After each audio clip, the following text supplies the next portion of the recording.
Hello everyone, I'm Dr. Mohammad Suleman Hussain. I'm working as a consultant diabetologist and thyroid specialist at Idea Clinic, Dilsukh Nagar. Today I'm going to talk about hypertension or high blood pressure.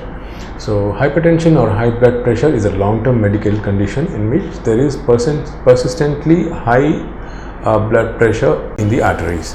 So this hypertension is a primary risk factor for development of many cardiovascular diseases like heart attack, heart failure, etc. It can also cause brain stroke and blood clots in the brain. There are various causes of development of hypertension. Normally, hypertension has been classified as primary hypertension and secondary hypertension. The various causes of primary hypertension include increased blood plasma volume or hormone activity in people who are taking some medication to manage the blood volume, and environmental factors like stress and lack of exercise. The secondary hypertension can develop due to some other disorders present in the body, such as chronic kidney disease, diabetes, pheochromocytoma, a mild cancer of the adrenal gland, some other disorders like Cushing's syndrome, obesity, pregnancy, sometimes obesity leading to sleep apnea, and etc. The risk factors which causes the development of hypertension includes age. Sometimes age beyond 60 years of age. People beyond 60 years of age are more prone to develop hypertension. Alcohol and tobacco use. Sometimes male sex are more prone to develop hypertension than females. Existing health conditions like cardiovascular diseases, diabetes, kidney diseases can result in hypertension. Sometimes sedentary lifestyle,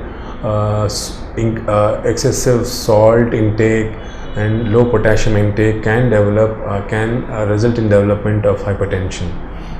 Symptoms of hypertension. Normally hypertension will not show any symptoms, but sometimes people may see anxiety, nervousness, sleeplessness, sometimes blushing, and in extreme cases there can be headaches and nosebleeds. Hypertension is diagnosed with the help of a sphygmomanometer, wherein the blood pressure readings are calculated using a sphygmomanometer. The latest guidelines for the diagnosis of hypertension says that a blood pressure of 130 over 80 is considered as hypertension according to the American Heart Association guidelines. The American Heart Association has classified the hypertension into a normal blood pressure, elevated blood pressure, stage 1 blood pressure, stage 2 blood pressure, and a hypertensive crisis. A normal blood pressure is a 120/80. Anything beyond 130 and 80 is classified as stage 1 hypertension, and anything beyond 140 and 90 is classified as stage 2 hypertension. A hypertensive crisis has been defined as a blood pressure of 180 over 120. Coming to management of diabetes, it basically lifestyle adjustments are the standard first line goals of management of hypertension.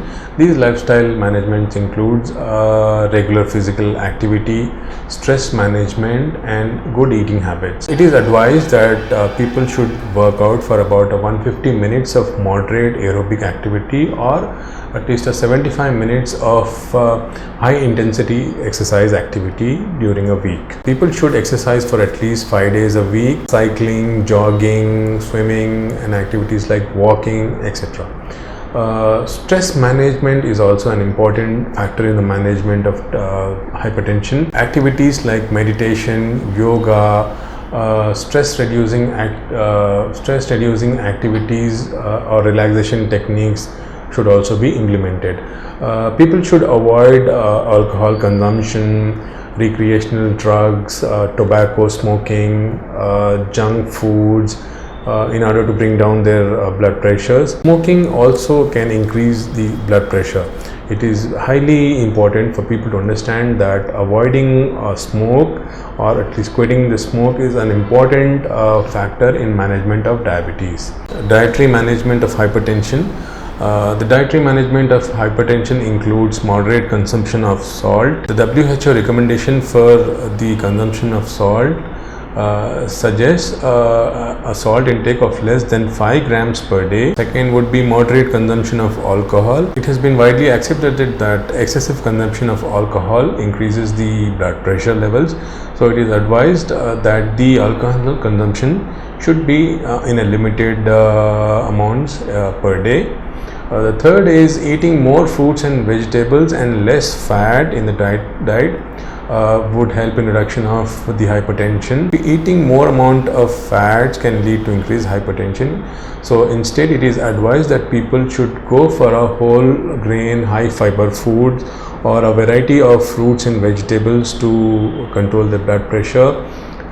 Beans, pulses and nuts to include the proteins. Sometimes they can also go for fish, which is rich in omega-3 fatty acids. Skinless poultry and fish is advised in non-vegetarian foodstuffs, and low-fat dairy products is advised to reduce the blood pressure in a considerable way.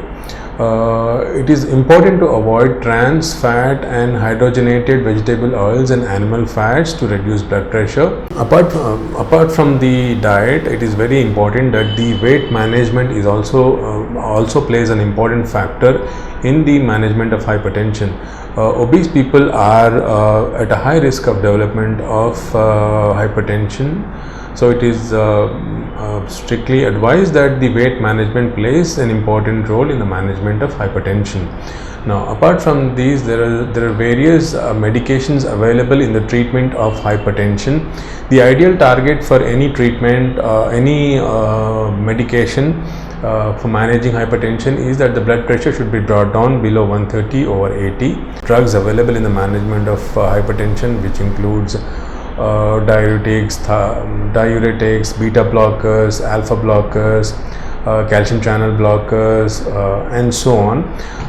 The group of drug to be used for a particular patient depends on the complications associated with medications. In the management of hypertension includes various groups of drugs which help in the control of blood pressure.